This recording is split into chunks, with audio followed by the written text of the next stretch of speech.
Bonsoir à toutes et à tous.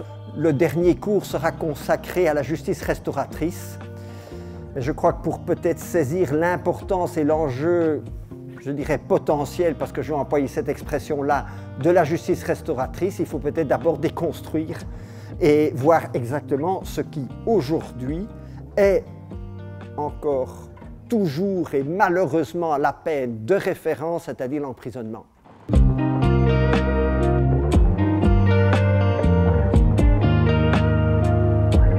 La prison crée la récidive, c'est devenu une banalité de le dire. Même le ministre l'a reconnu, il a dit 70% des gars qui sont en prison recommencent. Donc c'est qu'il y a évidemment un problème. Alors à quoi est-il dû?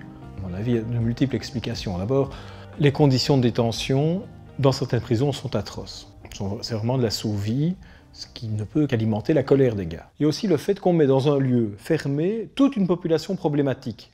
C'est pas en enfermant quelqu'un qui a des problèmes avec d'autres personnes qui ont des problèmes qu'il va trouver des solutions à ces problèmes, évidemment. Ce qui crée la récidive aussi, c'est que ces détenus sont considérés comme ayant été en prison une fois hors de la société, ils doivent être définitivement hors de la société. Il y a le casier judiciaire qui suit.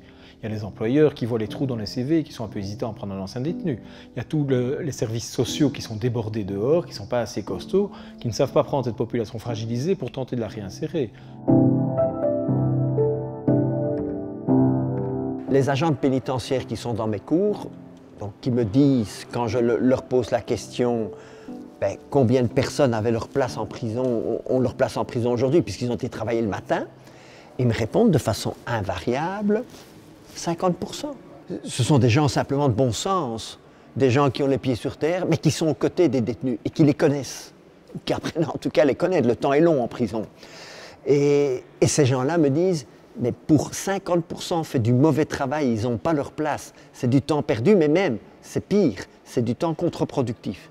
Eh bien, moi, ces 50% là, eh bien, il faut qu'on se force à ce qu'ils puissent aller dans une démarche de justice restauratrice, parce que là, on ferait au moins du travail utile.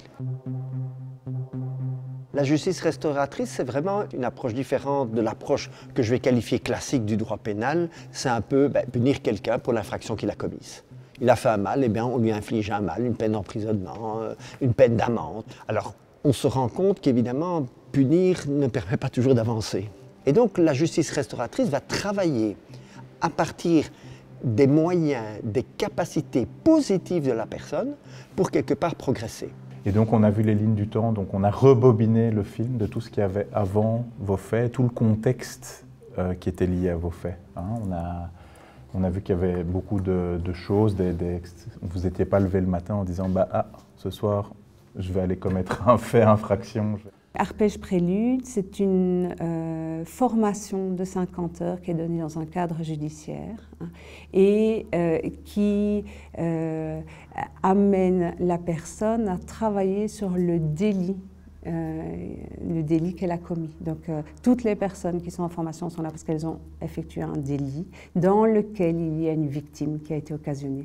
Donc tout le travail va être de réfléchir en lien avec ce délit-là, quel est le sens de ce délit-là et quelles sont les conséquences pour la victime. Donc c'est pour ça qu'on parle de sanction qui a du sens. Hein. On va les amener à réfléchir sur le passage à l'acte qu'ils ont commis.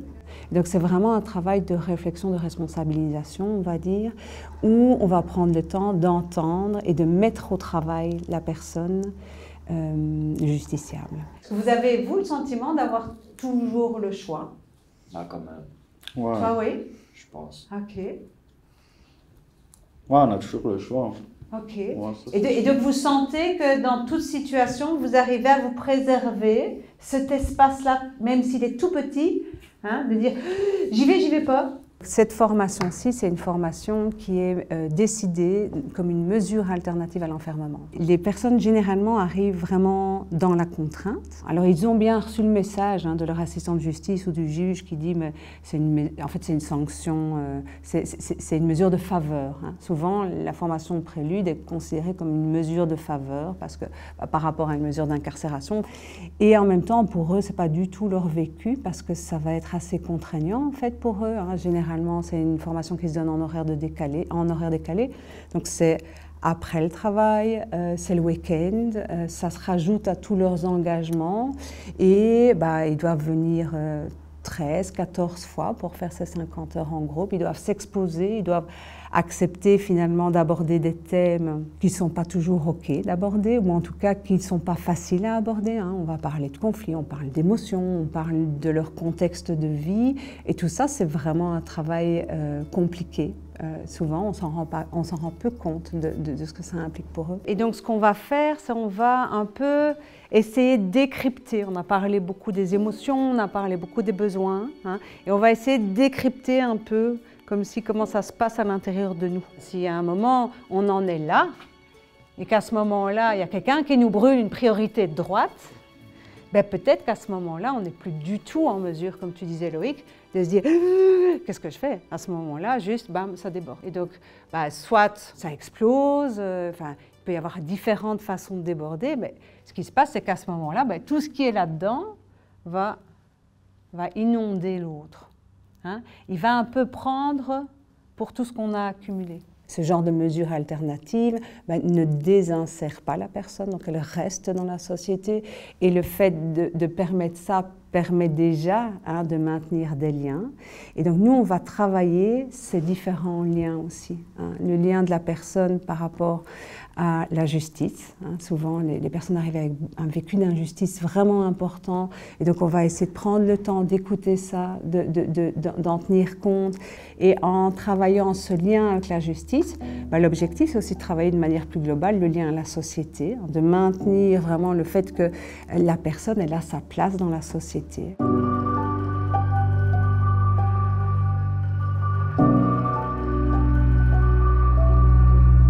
Pendant mes 9 mois d'incarcération en prison à Jamioul, j'ai vu 2 fois le psychologue. Ça a duré 30 minutes.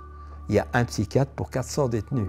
Je suis resté 9 mois en préventive et j'ai été libéré au mois de novembre avec des conditions de sursis et notamment celle de suivre la formation arpège prélude.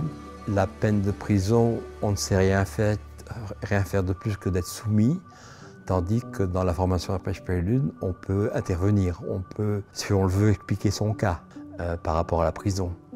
Parce que beaucoup de gens se disent oui, c'est bien, ils ont la télé, le téléphone, mais ne se rendent pas compte qu'il n'y a que quand on est privé de liberté qu'on se rend compte de l'importance qu'elle a dans la vie de tous les jours. Être libre, c'est une richesse. Donc, voilà, l'idée aujourd'hui, c'est de refaire un petit peu le bilan de la situation, de la guidance, du suivi de la formation arpège prélude. Voilà.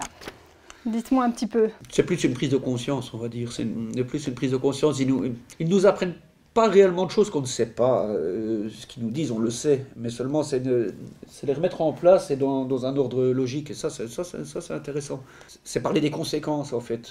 Principalement, arpège, moi, c'est comme ça que je l'ai vu. Ouais. C'est principalement les conséquences des actes. Les maisons de justice, c'est vraiment mettre à exécution des décisions alternatives à la prison. On essaye, en fait, d'être une facette plus humaine de la justice, puisqu'on est en contact direct avec le justiciable. On travaille vraiment en partant tout le temps du justiciable et de sa vision à lui, que ce soit sa vision de la décision, sa vision du monde, sa vision des conditions.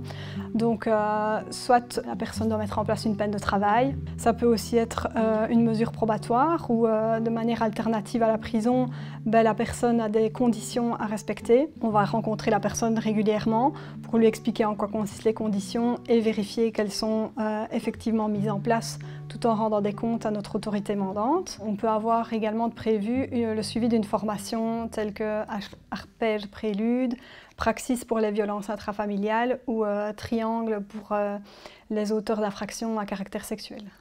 Donc oui, il y a clairement un lien entre notre travail en maison de justice, le secteur associatif et donc les ASBL qui prévoient les formations et les magistrats, tribunaux, autorités mandantes, quoi.